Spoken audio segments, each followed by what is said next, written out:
ABN News International.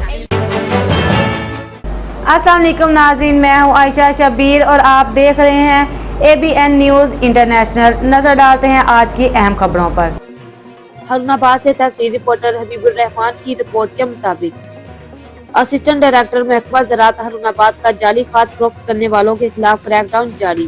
جعلی کھاد برآمد ملزمان کے خلاف مقدمہ درج کر لیا گیا۔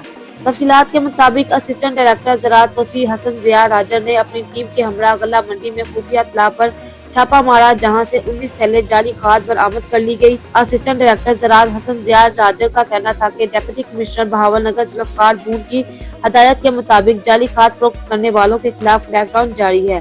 غلہ منڈی میں جعلی کھاد فروخت کرنے والوں کو خفیہ اطلاع پر پکڑا ہے اور دونوں افراد کے خلاف مقدمہ درج کروا دیا ہے۔ مزید خبروں اور اپڈیٹس کے لیے دیکھتے رہیں ABN news international. Subscribe and keep watching ABN News International.